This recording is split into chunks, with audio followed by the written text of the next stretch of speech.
만물의 마지막이 가까웠으니 그러므로 너희는 정신을 차리고 근신하여 기도하라. 무엇보다도 열심으로 서로 사랑할지니 사랑은 허다한 죄를 덮느니라.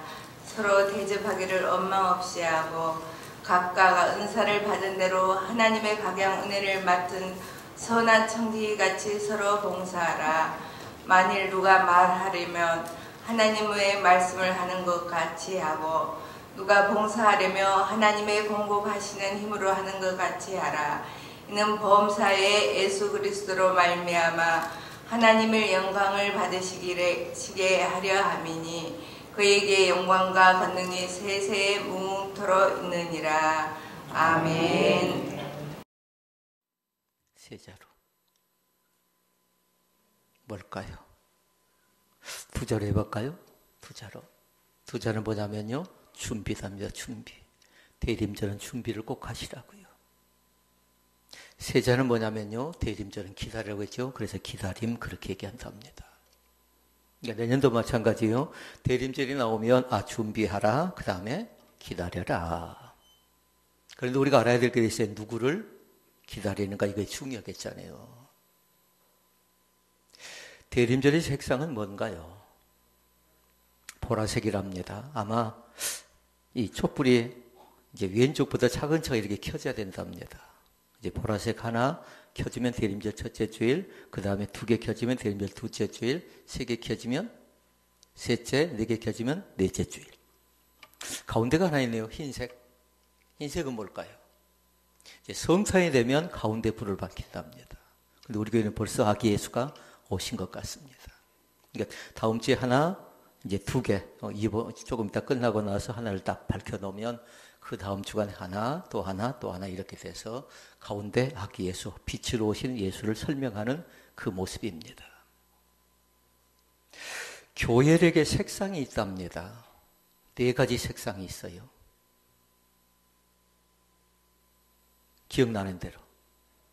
얼른 보라색 얘기하죠, 보라색. 그 다음에, 흰색을 먼저 또 얘기하셔야죠. 그 다음에, 녹색이 있고요.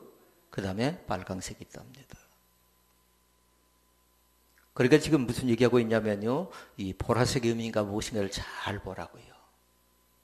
보라색의 의미는 뭘까요? 말씀드렸는데, 대림절을 어떻게 준비하고 계십니까? 물었죠. 보라색의 의미는 뭐라고요? 기다림이답니다. 여성들이 머플러를 하려면 지금 무슨 색을 해야 돼요? 보라색을 하라고요. 남성들이 아내에게 선물하려고 하면 지금 보라색 계통의 옷을 사준다든가 이 머플러를 사준다든가 그렇게 하는 게 좋답니다. 기독교의 절기가 7가지가 있답니다. 항상 시작은 뭘로 해야 될까요? 대림절로 시작을 하라고요. 그 다음은 성탄절. 다음은 사순절. 이제 사순절 다음은 금방 알 수 있겠죠? 부활절. 이 5번째를 사람들이 잘 모르더라고요. 5번째. 뭘까요?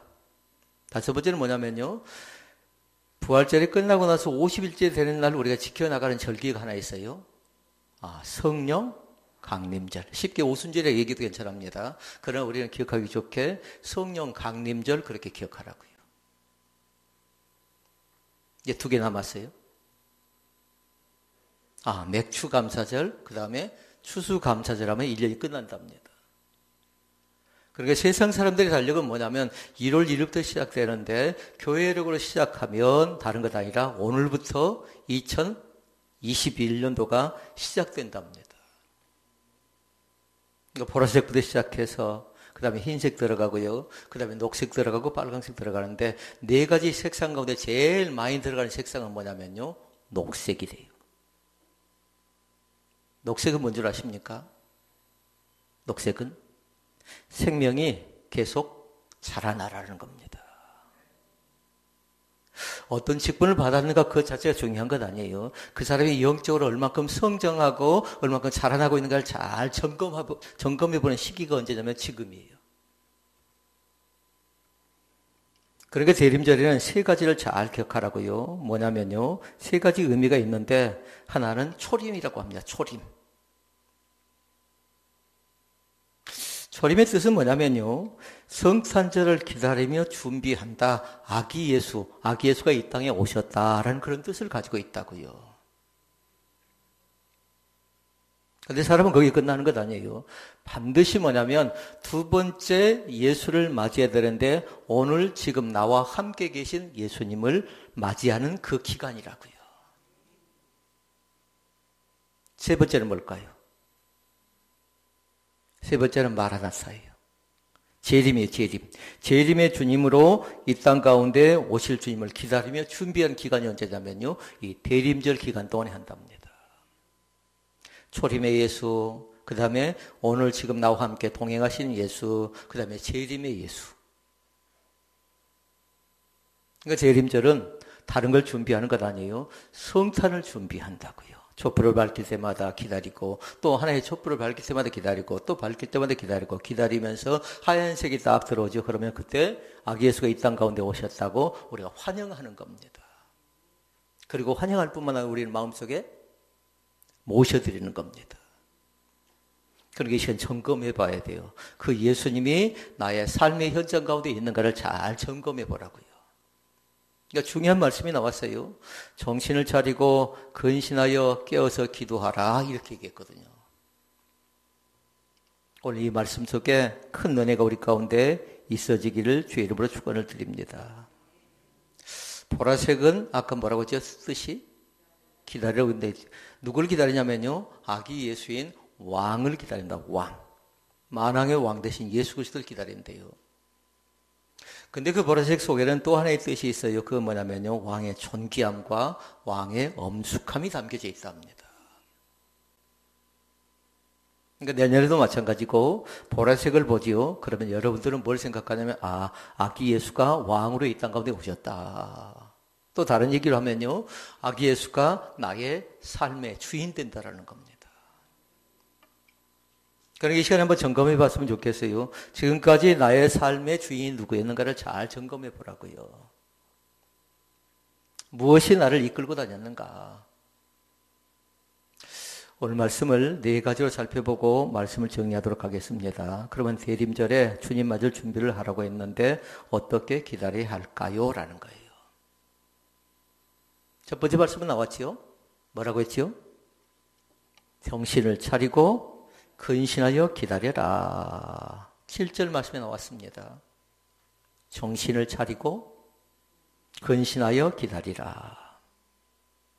그러니까 대림절은 다른 날이 아니에요. 그동안 나름대로의 지금까지 47주 동안에 어떻게 살아왔는가를 잘 살펴보고 정신을 가다듬고 자신을 돌아보며 기도하는 절기가 대림절이래요. 그러니까 여러분 거기다 적어놔야 돼요. 정신을 차려라 1번, 2번은 근신하라 2번, 3번은 기도하라. 그러니까 그 세 가지를 나누고자 하는 겁니다. 대림절은 자신을 돌아보는 기간이라고 하면 그러면 성탄은 대체 뭘까요? 성탄은 뭐냐면요. 한 해를 마무리하면서 지나가는 1년을 총정리하고 자신을 뒤돌아보는 절기라고요. 그러니까 대림절이나 성탄절이나 별반 다를 바가 없다고 생각하면 됩니다. 그러니까 스스로에게 한번 물어보라고요. 지금까지 어떻게 살아왔는가? 코로나로 인해서 힘들다, 어렵다, 못하겠다, 안 된다. 그렇게만 해왔는가? 그렇지 않으면 어떻게 극복할 것인가? 어떻게 이겨나갈 것인가? 아까 녹색이 뭐라고 했죠? 생명이라고 했죠. 또 하나 성장이라고 했죠. 내 신앙이 어떻게 성장하고 어떻게 발전하기 위해서 생명력이 넘쳐났는가? 그걸 잘 살펴보라고요. 자, 그러면 세 가지 정신을 차려라. 뜻을 보니까요. 정신을 차리라는 말 속에 보니까 두 가지 뜻이 담겨 있어요. 맑은 정신을 가지래요. 그리고 사리 분별이 정확한 사리 분별이 있는 그 생각을 가지래요. 맑은 정신과 사리 분별을 할 줄 안다. 그럼 뭐냐면요. 그것을 도리라고 합니다. 사람의 도리, 성도의 도리. 선생님이 계시면 제자의 도리고요. 또 목자가 있으면 마땅히 우리 성도의 도리가 뭐냐면요. 그 사리 분별이 있게 내가 어디에 앉아야 되고 어디에 서야 되고 어떻게 말을 해야 되고 그걸 제대로 분별하며 살아간답니다. 특히나 어려운 시기죠. 그럴 땐 정신 차리는 사람이 더 많아져야 될 것 같아요. 뉴스를 볼 때 좀 아쉽지요. 뉴스를 보면 제일 많이 나온 게 지금 뭔가요? 코로나19도 많이 나오죠. 그리고 좀 듣기 싫은 얘기가 있어요. 두 사람이 좀 안 나왔으면 좋겠다는 생각을 해요. 아시겠죠? 왜 그 일이 그렇게 지금까지 계속 이렇게 질질 끌어져 오는가? 코로나19를 어떻게 극복하고 어떻게 해결하고 이겨나갈 것인가? 너무나 중요한 일인데 실제적으로 정신 차리지 못한 사람들로 인해서 나라가 어떻게 되던가요? 나라가 상당히 어려워져 갑니다. 제3차 재난지원금이 이제 어느 정도 또 이 준비가 될 것 같습니다. 그러면 나라가 또 상당히 어려울 것 같습니다. 받는 우리들은 좋지요. 받아야 되니까, 받을 수 있으니까. 그러나 나라 전체적으로 볼 때는요, 무지무지 많이 어려워져 갈 것 같아요. 그러니까 신중하게 결정하고 신중하게 판단해야 될 것 같은데 정신을 찾지 못한 사람들로 인해서 많이 어려워져 가고 있는 것이 현실입니다. 그러니까 코로나 전국 속에 두 종류가 정신을 차렸으면 좋겠어요. 한 종류는 뭐냐면요. 나름대로 이 삼법 기관들이 있지요. 지금 현재 국회의원들이 있지요. 국회의원들이 정신을 차렸으면 좋겠고요. 그 다음에 하나는 이제 그들 놔둬버리고 교회 안에 들어와서 교회 지도자들과 우리 교인들이 정신을 딱 챙겨야 될 것 같아요. 아, 저 사람은 지금 정신 챙기고 살아가는구나. 저 사람은 지금 흐리멍텅하구나. 저 사람은 전혀 말씀이 들어가지 않는구나. 할 때 1번 항목이 됐으면 좋겠어요. 1번. 1번이 뭐였죠? 정신 차리라는 거예요. 그래야 뒤에 뭘 할 수 있어요? 근실할 수가 있고 그래야 기도할 수가 있는 거죠. 정신을 차리지 못한 사람이 어떻게 근실한 말이 소용되고 기도하는 말이 어떻게 용납되겠습니까? 정신 차리라는 건 아이에게도 해당되지만 어른인 우리도 마찬가지로 똑같이 해당됩니다. 그리고 오죽하면 나이값을 하래요. 나이값을. 그러니까 그 나이에 걸맞게 살았으면 좋겠습니다.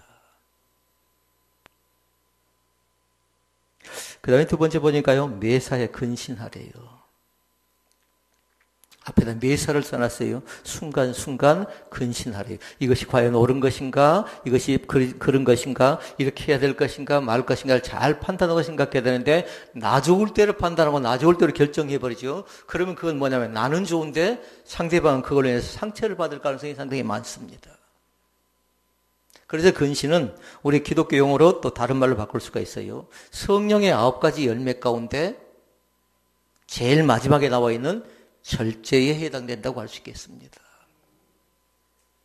기독교인들이 제일 많이 실수하는 것이 대체 뭘까요? 한자로.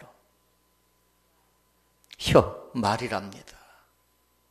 말에 대한 절제를 철저하게 하라고요. 왜냐하면 생각해보고 또 생각해보고 또 생각해보고. 제가 지난 주간에 전화할 사람 리스트를 쭉 적어놨어요. 그런데 전화를 한 통도 돌리지 못했습니다. 왜 그런 줄 압니까? 잘못하면 오해할 것 같고 잘못하면 서운할 것 같고 잘못하면 상처받을 것 같아요. 12사람에게 제가 전화하려고 했는데요. 한 사람도 전화를 못했어요. 이번 주도 마찬가지예요. 또 생각을 한번 더 해보고 전화를 해서 또 나름대로 상의하고 생각하고 또 같이 기도해 보려고 하는데요. 말 자체는 상대방이 어떻게 받아들이는가에 따라서 그것이 기쁨도 될 수 있지만 그러나 잘못하면 큰 오해를 낳아서 저럴 수가 있는가.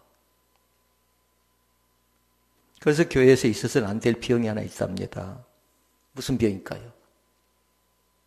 서운한 걸 좀 다른 말로 얘기하면 섭섭이 병이 제일 무섭답니다. 섭섭해요. 서운해요. 그럴 줄은 몰랐는데 사랑하는 성도 여러분, 오해하지 않기를 원합니다. 매사에 대신에 뭘 해야 돼요? 이해하시라고요. 아, 그럴 만한 사정이 있었겠구나. 저 사람의 입장에 생각해 보니까 대체 그렇게 되어져 가는구나를 생각하라고요. 근신은 절제면서도 자제하는 겁니다. 내가 가고 싶은 것도 내가 하고 싶은 것도 자제하고 절제한다는 건 뭘까요? 서로에 대한 예의고 존중이지요. 정신 차렸으면 뭐 하고요? 근신했으면 그 다음에 뭐 한다고요? 이제 비로소 그때 기도하는 겁니다. 그러니까 대림절은 무슨 절기라고 얘기할 수 있습니까? 기다림의 절기. 그런데 기다림은 그냥 기다리는 것 아니라 기대감을 가지고 기도하면서 기다리는 겁니다. 철저하게요. 대체 예수님은 어떤 모습으로 우리 가운데 오실까 궁금히 여기면서요 기대감을 갖는 겁니다. 주님은 우리를 통해 계획한 일이 있다고요. 그것을 우리가 기다리는데 기도하는 말은 순간순간 우리 자신들이 호흡하는 것처럼 그렇게 한대요. 그래서 기도를 뭐라고 했나요? 호흡이라고 해서 호흡. 아무리 좋은 고기도요 물속에 나와버리면요 몇 초를 견디지를 못합니다. 마찬가지로 성도도 마찬가지답니다. 목회자인 저도 마찬가지고 성도인 여러분도 마찬가지고요. 기도가 빠져버리면 그 영 자체는요 세상적인 것과 별반 다를 바가 없답니다. 오늘도 마찬가지로 이 첫 번째 항목을 잘 기억하시고 7절에 나와 있는 말씀을 정신을 차리고 근신하여 깨어서 기도하라. 있습니까? 그 말씀 자체가 우리 가운데 은혜가 되어질 수 있기를 바랍니다. 나는 편하다, 나는 좋다, 아무 일 없다 생각하지 마시고요. 뭔가 문제가 없을 때서 많이 기도하시라고요. 문제가 있을 땐 잘 기도가 안 되어진답니다. 막상 질병 가운데 빠져버린 기도가 잘 안 되어진답니다.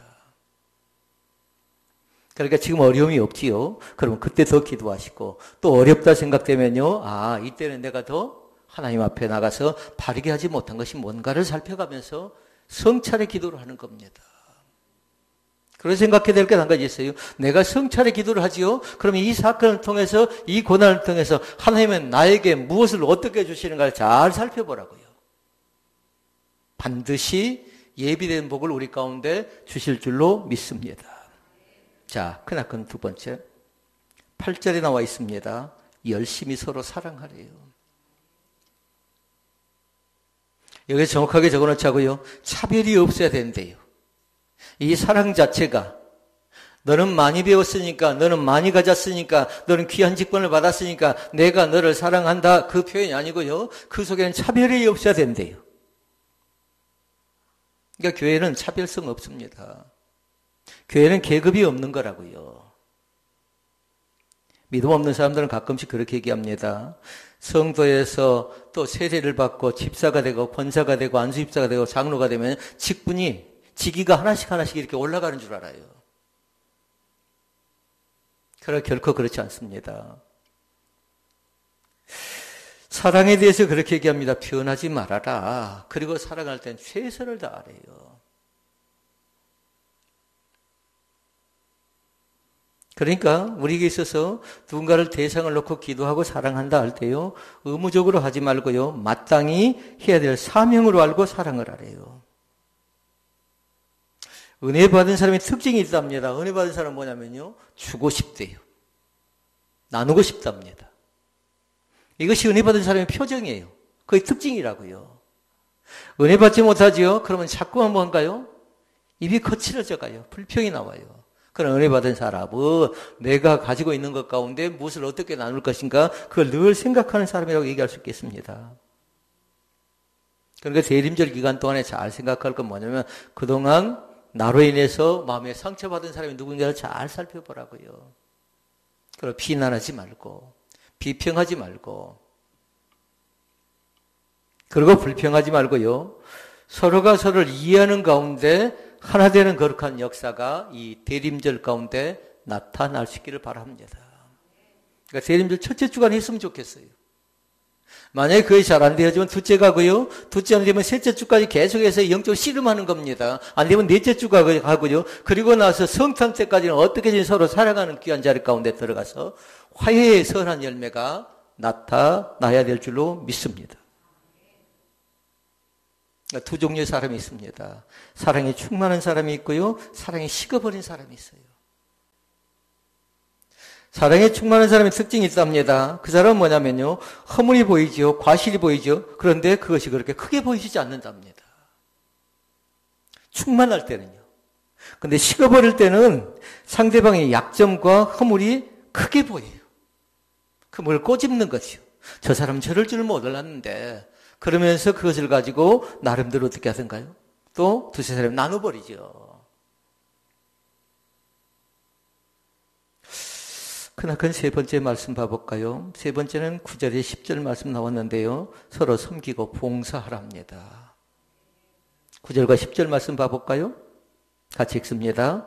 서로 대접하기를 원망 없이 하고 각각 은사를 받은 대로 하나님의 여러 가지 은혜를 받은 선한 청지기 같이 서로 봉사하라.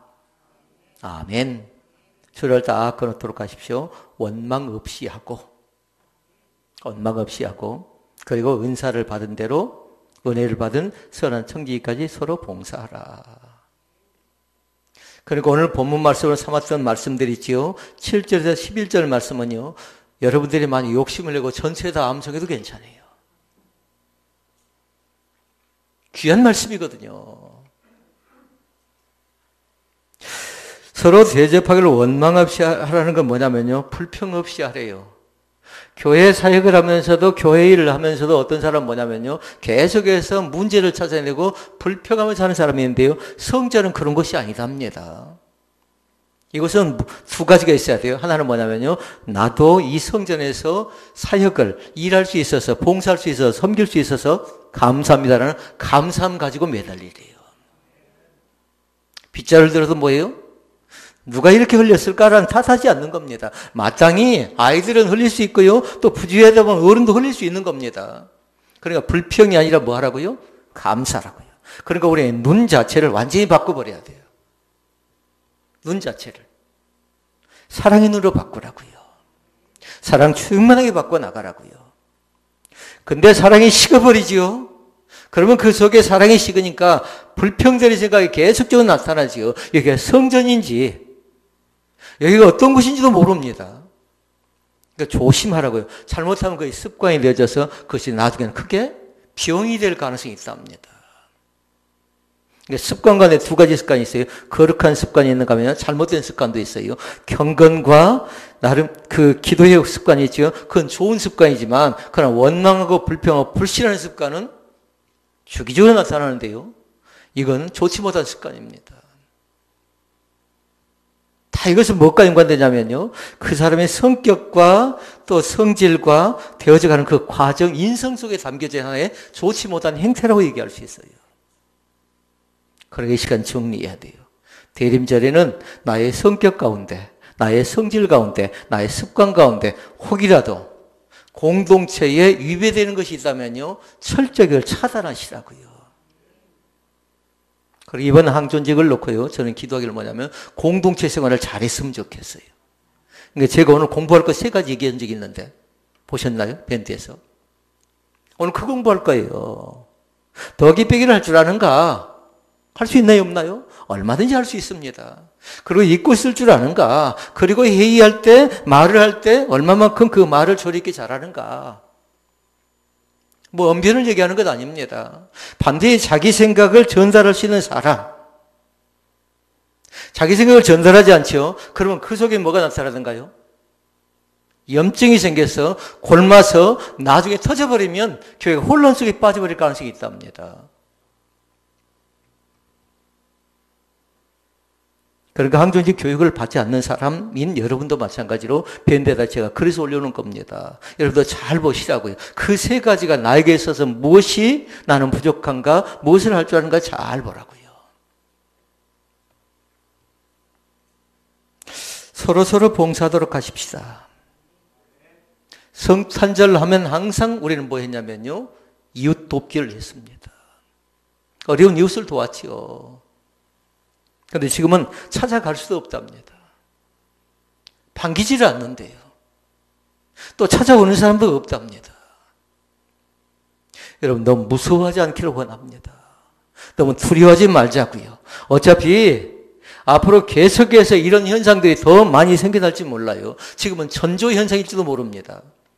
이제 교회가 나름대로 이 일을 통해서, 코로나라는 걸 통해서 교회들이 실체가 다 드러났어요. 믿음 있는 사람, 믿음 없는 사람 다 드러나 버렸다고요. 그 속에 영접한 사람과 영접하지 못한 사람이 다 드러나 버렸어요. 오늘도 하나님의 몸된 교회 가운데 예배하는 귀한 믿음의 사람들 가운데 서로 사랑하는 그 사랑의 은사가 더욱더 충만하는 귀한 은혜가 우리 가운데 있기를 후원합니다. 10절 말씀 보십시다. 각각 은사를 받은 대로 하나님의 여러 가지 은혜를 맡은 선한 청지기같이 서로 봉사하라고 얘기합니다. 나는 은사를 받은 사람입니다. 각자 다 은사를 받았다고요. 엄마 뱃속에 쌍둥이 나왔습니다. 그런데 그 쌍둥이가 다 다릅니다. 생김새가 다릅니다. 성격이 다릅니다. 하는 일도 다 다릅니다. 마찬가지로 하나님께서는 우리 각자에게 은사를 주신 줄로 믿습니다. 일단은 은사 받았다고 생각하시고요. 두 번째는 뭐냐면요. 은사를 받은 사람은 반드시 그 은사를요, 잘 활용하도록 하셔요. 사용하지 않지요. 그리고 그 은사는 소멸된답니다. 그리고 반드시 활용하되요. 조화가 나타나야 세 번째는 조화가 돼야 돼요. 나는 은사를 받은 사람이다라고 믿고요. 그 다음에 그것을 잘 활용하시고 세 번째 뭐 하라고요? 조화스럽게 하라고요. 은사가 비슷한 사람들끼리 같이 놔두면요. 싸울 가능성이 많아요. 왜요? 저거 내가 해야 되는데. 서로의 힘을 합치고 조화스럽게 되면 얼마든지 더 선한 열매가 나타나는데 그러지 못할 때가 많지요. 여러분 코로나로 인해서 우리나라가 상당히 어렵긴 하지만 그러나 주변에 어려운 사람들이 있다면 우리가 못할 것이 없습니다. 얼마든지 뜻을 합치면 마음을 합치면 되어질 가능성이 있습니다. 마지막 네 번째는 결론적인 말씀인데요. 이 말씀을 여러분 꼭 감송할 수 있기를 바랍니다. 11절 말씀 같이 읽어볼까요? 범사에 예수 그리스도로 말미암아 하나님이 영광을 받으시게 하려 함이니 그에게 영광과 권능이 세세에 무궁하도록 있느니라. 아멘. 화면을 보시고 다시 한번 읽어볼까요? 결론적인 말씀이라고요. 지금까지 했던 세 가지의 말씀의 결론적인 말씀이라고요. 범사에 예수 그리스도로 말미암아 하나님이 영광을 받으시게 하려 함이니 그에게 영광과 권능이 세세에 무궁하도록 있느니라. 아멘. 이것이 결론입니다. 이것이 그리스도의 삶의 목적이라고요. 대림절도 마찬가지 하나님께 영광이라고요. 성탄절도 마찬가지로 하나님께 영광이라고요. 사순절도 마찬가지로 하나님께 영광이라고요. 그 다음에 뭔가요? 부활절도 마찬가지로 하나님께 영광이고 그 다음엔 잘 모른다고 했죠. 성령 강림주일도 마찬가지로 하나님께 영광이고 맥추감사절도 마찬가지고 추수감사절도 마찬가지로 하나님께 영광 돌려드리는 복 있는 성도들이 될 수 있기를 바랍니다. 지금 우리는 뭘 하고 있냐면요. 우리의 몸을 가지고 하나님께 영광을 돌려드리고 있다고요. 시간을 드리고 정성을 드리고 온 마음을 다해서요. 그러니까 성경은 얘기하죠. 너희 몸을 하나님이 기뻐하시는 거룩한 산 제사로 드리라 이렇게 말씀하죠. 그래서 뭐라고 하던가요? 이는 너희가 드릴 영적 예배래요. 예배는 그렇게 한답니다. 그러니까 오늘 라이브 예배 가운데 참여한 사람들도 어떻게 하냐면 몸으로 지금 또 시간으로 예배하고 있고 이 자리에 참여한 사람도 마찬가지예요. 몸으로 시간으로 헌신하고 있는 겁니다. 온 정성을 다 하고 있는 겁니다. 주님께서 우리 예배 가운데 함께 하셔서 대림절 첫째 주간에 그 기다림이 헛되지 않기를 원합니다. 교회들마다 나름대로 이렇게 대면 예배와 비대면 예배를 드리면서 대림절 첫째 주에 촛불을 밝혔거든요. 이 시간에 빛 되신 예수 그리스도를 마음속에 모셔드리고 그 생명에 또 우리의 신앙이 성장하는 거룩한 역사가 날마다 나타날 수 있기를 주의 이름으로 축원을 드립니다. 기도하시겠습니다.